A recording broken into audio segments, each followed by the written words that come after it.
Welcome back to WEDO Pay It Forward. I'm so excited to introduce you to my special guest, Honorable Leela Aheer. She's got an incredible journey about finding success through balance.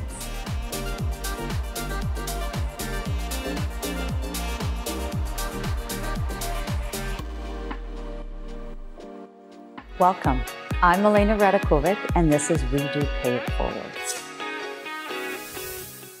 Welcome back, everyone, to WEDO Pay It Forward. I am so excited with my special guest here, the Honorable Leela Aheer. So if anybody has been following me, you would know that in 2019, when we had our first WEDO Canada Summit, Leela was the Honorable Minister of Alberta, and she was the first one to give us the proclamation for Women's Entrepreneurship Day. So I'm so excited to have you here. It is such an honor, and I can't wait to get going to hear everything about you and your leadership journey. I'm so happy to be here with you as well too, and I'll never forget that day when we did the proclamation. Do you remember holding it up? Oh yeah. Yeah, it was a very powerful day, powerful for the women of Alberta, the entrepreneurship that is here and created here, and then all the work you've done across the country trying to get those proclamations. We're real proud of you because it started here in Alberta, but that's all because of you. So I'm just glad that I was there to be able to bring it across the finish line. So in your leadership journey, you've been through everything. You were an opera singer, you were an entrepreneur, you went into politics. How did you do it all? Oh, and a family as well. Yeah. So talk about that experiences, because we've got a variety of different aspiring women entrepreneurs, established women entrepreneurs, and they would love to hear your story and get takeaways from it. Yeah, it's an interesting, like Alberta is one of those places that really has this energy and this vibe that you can really do anything, no matter whether you're, as we say, an Albertan by choice or by chance. If you just got off the airplane yesterday and you're seeking to come into this space where anything is possible, or if you're from First Peoples, anything in between, the opportunities in this province are very, you can feel it in the fabric of the province that we live in. And one of the things that I would love to share with people is that all of the things that you do, whether that's for your family, your business, and the journey that you go on, actually really contributes to your ability to be able to reach people. And that's why women are so successful in business and entrepreneurship in this province. We have per capita more women entrepreneurs here in Alberta than anywhere else in Canada. The national average men to women is 67 to about 100 in Canada. In Alberta, we're past 80. Fantastic. Yeah, and so when you, for example, working backwards from when you and I got to know each other through your projects and through getting the declaration, it really made me take a look at what was happening in the province. It also triggered things like finding better loan opportunities for women. Women put more risk into their businesses, as you know. Risk capital, time, energy.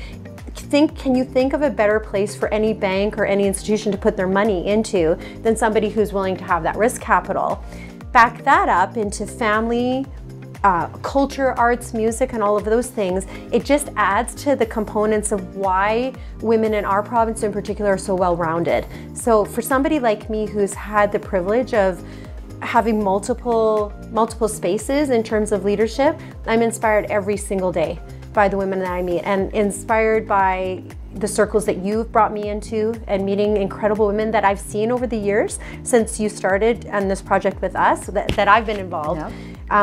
Where they started, where they are now with their businesses, they come back, right, and they participate with you. It's fantastic. You're all over the country. I mean, you received such wonderful accolades and awards, and as a sister in part of this tribe that we are producing here in Alberta and across the country, we really look up to people.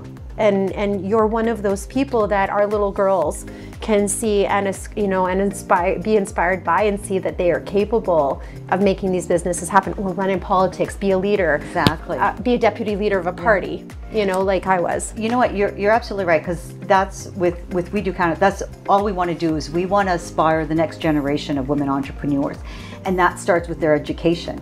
And like you said, Alberta is fantastic opportunities, but we need more women to take a step, take the risk, and get into it. Now, you've taken some big leaps and steps in your career. And when I say about career, because it's everything, I'd say career, business, politics, it's all one thing. So tell us a little bit about the journey. Sure. And what were some of the learnings that you've had when you went through the different stages in your career? So music is an interesting career. I was having my babies so my first son was born while I was finishing my opera degree in Manitoba. Well, actually music degree, but I was singing quite extensively at the time.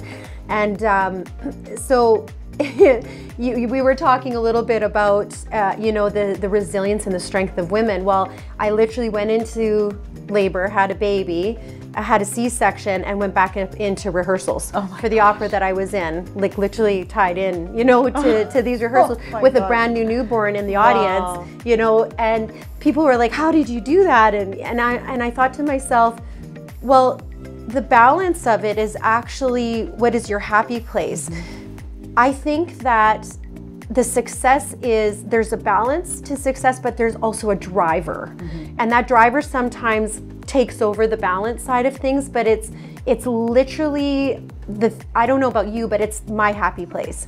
And when you think about that, and my son is actually in the Calgary Opera now. Isn't that funny? Oh, wow. So he's a tenor in the Calgary Opera Chorus. He's 27 now.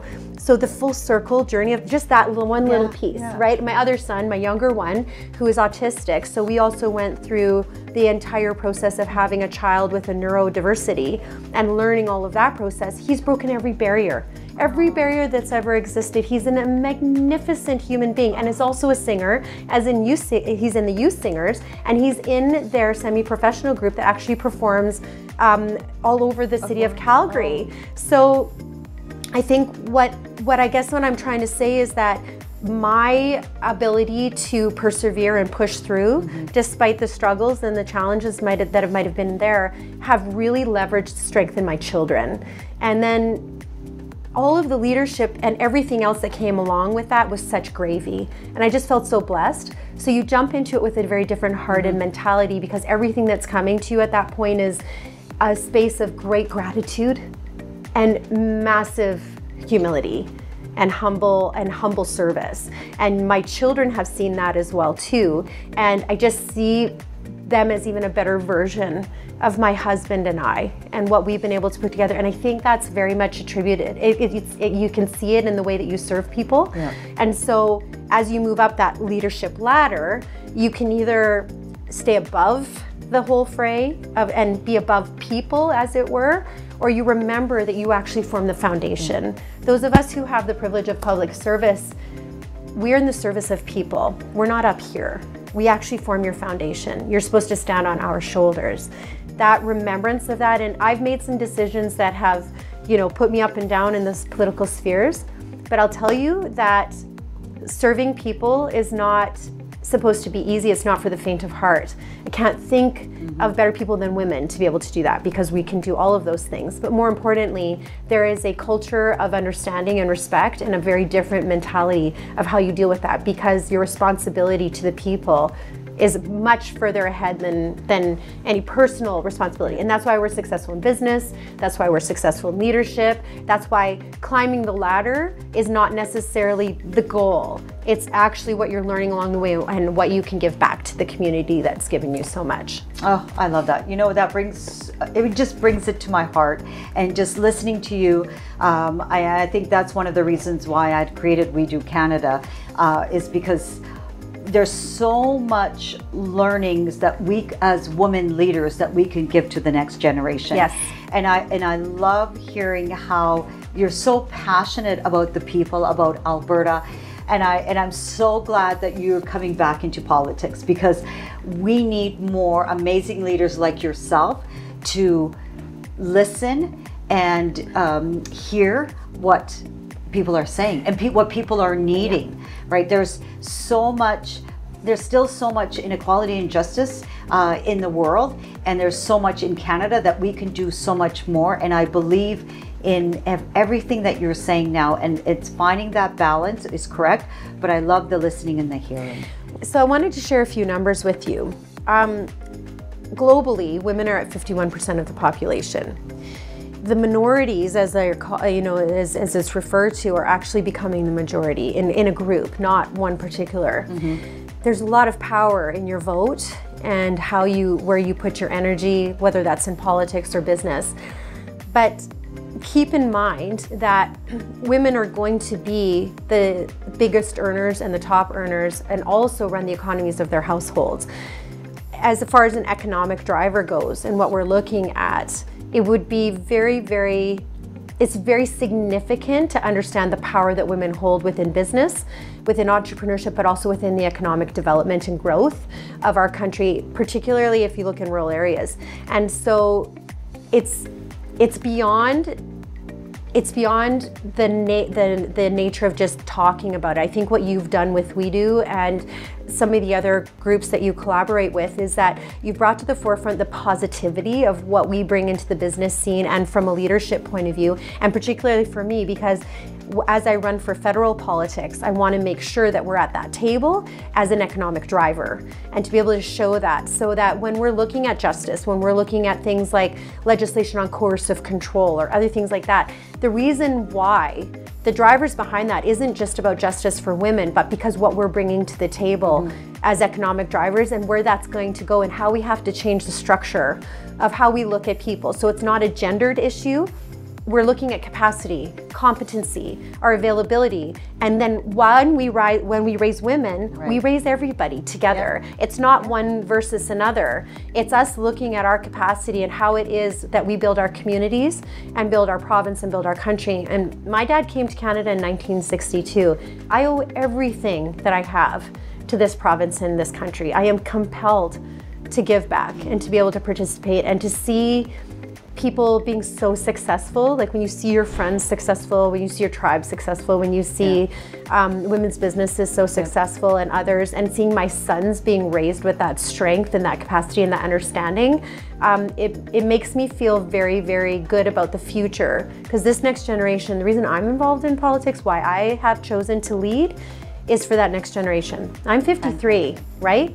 So I have these many years left, but that next generation of young people that are going to come, that are going to be so much better than I am, this is my ability to, forward that path for them, just as you're forwarding the pathway for other women entrepreneurs. And just to add on that, when we're talking about statistics, and another reason I'm so passionate about the next generation is I love the Women Entrepreneur Knowledge Hub, and the statistics that they show that if we have more women entrepreneurs in Canada, it will bring $150 billion to the Canadian economy. That is a huge statistics. And just like yourself, I have 2 daughters as well, and I do believe that we need to provide opportunities for the next generation to make it easier for them. Because I know, just like you, what it was like back in the 90s and early 2000 for women leaders, women entrepreneurs, and the hurdles they went through. This is why it's so important that in political and in business that we have a voice and we can speak about it, and we can also help and create an ecosystem of all the different organizations to support the next generation of women entrepreneurs and women business leaders as well. 100%. And I think that the people are afraid of the conversation sometimes because it breaks outside of the status quo. But we're going to be breaking through those barriers. They can put, and one thing else I will say is that the struggles that you go through and the barriers that you come against, just see those as opportunities. Every time you look at a barrier as an opportunity and something to break through, you become a better version of yourself. You work harder and you learn something about the situation. And there are so many who need us, and so many that need to see themselves in those of us who've had this privilege, right? And so, here's to forward, here's to going even further, here's to being at all of the tables and bringing everybody along with us, so you're all climbing together. Canada has 0 excuses for not leading. And so we're going to lead, and we're going to lead that decision forward. We're going to bring people together. We're going to be inclusive of all of the people that are around us and make sure that they feel the strength of what Canada is, what the possibilities are and just fling open those doors to those possibilities. Fantastic. Okay, just to wrap things up, so the biggest takeaway that I got right now is don't worry about the barriers.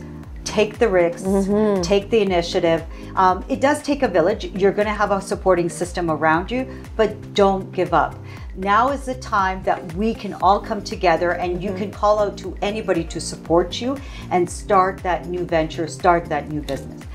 Thank you so much for being here. I just enjoyed this so much. Where can someone get a hold of you if they want to talk to you more? Well, my name is Leela Aheer. I'm very easy to find. I'm all over social media.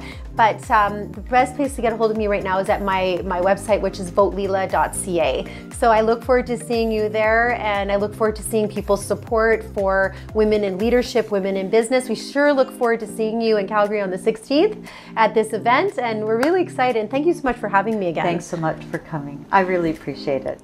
Love you. Stay tuned for our next episode. Bye for now.